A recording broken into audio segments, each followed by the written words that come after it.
Outdoor shooting একটা মজা আছে, খুব সুন্দরী আমার মা। আমার কখনো মনে হয়নি যে রূপাঞ্জনাদি মা ছাড়া অন্য কিছু। এই আউটডোর জিনিসগুলো হলে সবাই মিলে একসাথে খাওয়া দাওয়া, এই জিনিসগুলো আমাদের আরো ক্লোজ করে তোলে।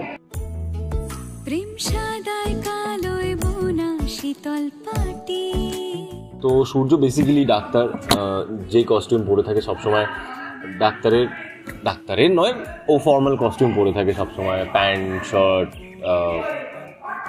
গোজা থাকে, ইন করা থাকে, পায়ে জুতো থাকে। বাট আজকে একটু অন্যরকম লাগছে, আজকে পাঞ্জাবি পরে আছে, একটুখানি ট্র্যাডিশনাল লাগছে। তো এখানে আমরা এসেছি একটু অন্য জায়গায়, এটা সম্পূর্ণ মা ত্রিপুরেশ্বরী মন্দির, খুব সুন্দরী আমার মা। এখানে আমরা বসে আছি, আউটডোর চলছে। আউটডোর কেন চলছে, আমরা কি করতে এসেছি, আপনারা প্রোমোটা ডেফিনেটলি দেখেছেন। আমরা মন্দিরে দুটো বাচ্চাকে নিয়ে এসেছি, আমি আমার বাচ্চাকে নিয়ে এসেছি, দীপার বাচ্চাকে নিয়ে এসেছি। অ্যাকচুয়ালি দুটোই আমার বাচ্চা, আমি জানি সূর্য জানেন না, তাই আমি সূর্যর হয়ে বলছি। দুটোই আমার, মানে ওর বাচ্চাকে নিয়ে এসেছি, আমি আমার বাচ্চাকে নিয়ে এসেছি। এবার মন্দিরে এসছে, প্রোমোতে আমাদের কারোর দেখা হয়নি, হয়তো এখানেও দেখা হবে না।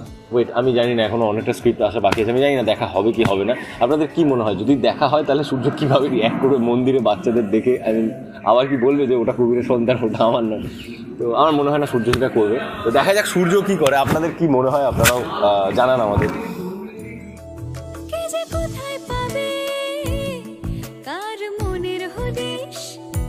খুব ভালো লাগছে, সকাল থেকে শ্যুট চলছে মন্দিরে, মায়ের দর্শন হয়ে গেল, দেন মন্দির বন্ধ করে দেওয়া হলে, একটু 4টে বেজে গেছে, আর 15 মিনিট পর মায়ের দর্শন আবার করতে পারবো, বিকেলে আরতি দেখতে পারবো। এবং শুটিং চলছে, ওখানে সবাই বসে আছে, সব সিনিয়র জুনিয়র একটাই ঘরে, সব হই হুল্লোড়, খিচুড়ি খাওয়া হচ্ছে। তো আউটডোর শুটিং একটা মজা আছে।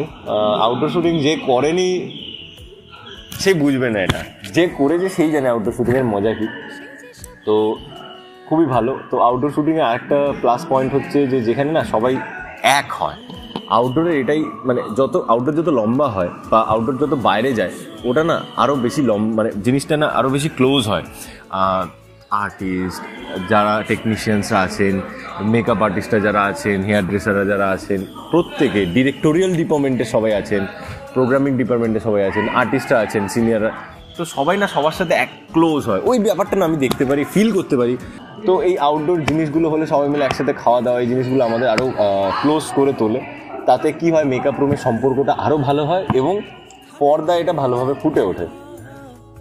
ভালোবাসার নদী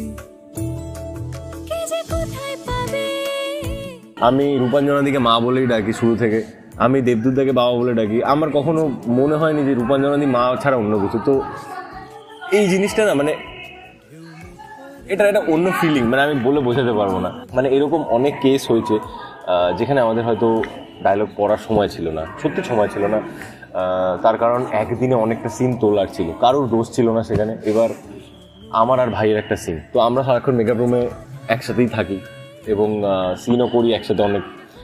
তো আমার এরকম মনে আছে, সিনটা জাস্ট 4.5 পাতা কি 5 পাতা ছিল, আমার সঠিক মনে নেই, 5 পাতারই সিন হবে, 2.5 মিনিট না 3 মিনিটের সিন।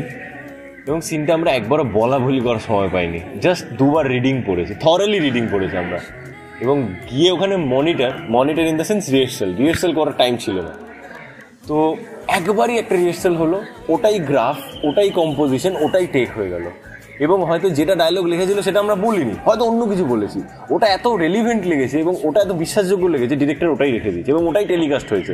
এবং ওই সিনটা দেখে অনেকে মেসেজ করেছে যে আরে ইয়ার, এরা তো দুজনে মনে হয় মেলায় আই মিন এরা হয়তো দিব্য আর প্রারব্ধ হয়তো রিয়েল ভাই, এদেরকে রিয়েল ভাই মনে করা হয়। তো এই জিনিসগুলো আমি মনে করি খুব ইম্পর্টেন্ট, সবাই একসাথে থাকলে, একে অপরকে ভালোবাসা দিলে আমার মনে হয়, এবং আমার খুবই ভালো লাগে এইগুলো। আমি ব্লেসড ফিল করি, মাঝে মাঝে ভাবি, বাড়িতে গিয়েও ভাবি, মাঝে মাঝে ভালো লাগে। তো একটা কথা লাস্টে বলার আছে, আমি অনেক লম্বা করে দিলাম। হ্যাঁ, একটা কথাই বলার আছে আপনাদের, thank you for everything that you have given. আর আরেকটা জিনিস, আপনারা প্লিজ মিস করবেন না অনুরাগের ছোঁয়া, প্রতি সোম থেকে শুক্র রাত 9:30 শুধুমাত্র স্টার জলসায়।